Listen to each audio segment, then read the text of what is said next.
पक्षाची संकल्पना हीच आहे आमची की सत्तेमध्ये येणं, संविधान वाचवणं हा आमचा असणारा एक भाग आहे. आणि जे काही मराठा समाज आणि ओबीसी याच्यातलं जे भांडण झालेलं आहे ते वाढणार नाही आणि त्याच्यामधनं असणारा योग्य तोडगा निघेल आणि महाराष्ट्राची शांतता ही जशीच्या तशी राहील हे पाहणं आहे. ही आमचं नवीन वर्षाचं संकल्पना आहे. तुम्ही काल पवार साहेबांना भेटलात अशी चर्चा सुरू आहे, काय चर्चा झाली? माझं म्हणणं असं आहे की आम्ही आता असणारे एकत्र येणारच आहोत. त्याच्यामुळे औपचारिक अनौपचारिकरित्या कुठे कधी नाही कधीतरी भेटणे होणारच आहे. त्याच्यामुळे स्पेक्युलेशन करण्यामध्ये आता काय अर्थ राहिलेला नाही.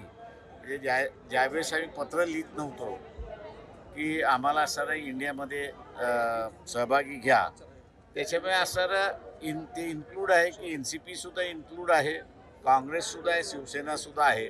त्याच्यामुळे वारंवार या भेटी होत राहणार. आली भेट तर निश्चितपणे आपल्याला सांगेन. इंडिया आघाडीत कधी प्रवेश? आता तो त्यांनी ठरवायचा आहे की कधी आम्हाला प्रवेश द्यायचा आहे. तो आमच्यासाठी अजून तरी दारं बंद आहेत. आता संजय राऊत यांनी देखील सहमती दर्शवलेली आहे. त्यात असं इंडिव्हिज्युअल सहमती नाही ना, ते इंडिया आघाडीची सहमतीचा प्रश्न आहे.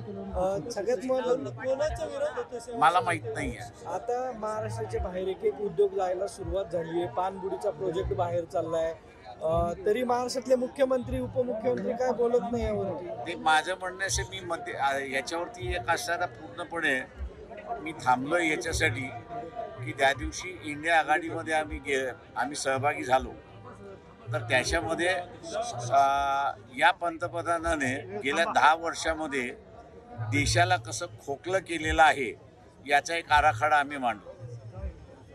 राज्य सरकारमध्ये पण सर आहे असं काही? आता तुम्ही या ठिकाणी आलेले आम्ही आता असणारं जे आहे त्याच्यामध्ये एक आहे की शासनाने जेवढी सोय करायची तेवढी सोय या ठिकाणी केली, जेवढी सजेशन सांगितले ते स्वीकारले आणि त्याच्या प्रमाणात त्यांनी असणाऱ्या इथल्या सोयी केलेल्या आहेत.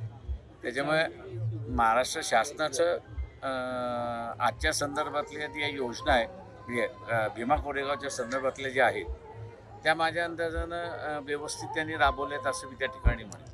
मार्टीच्या निधीबाबत देखील गेल्या काही दिवसांपासून सातत्याने त्याच्यामध्ये वादावाद चाललेली आहे की कशावरती खर्च करावा आणि कशावरती खर्च करू नये. हा वाद चाललेला याची मला जाणीव आहे. ठीक. महाराष्ट्रातील ताज्या बातम्यांसाठी बघत रहा टाइम्स टुडे 18 न्यूज. सोबतच शेअर करा, सबस्क्राईब करा आणि बेल आयकॉन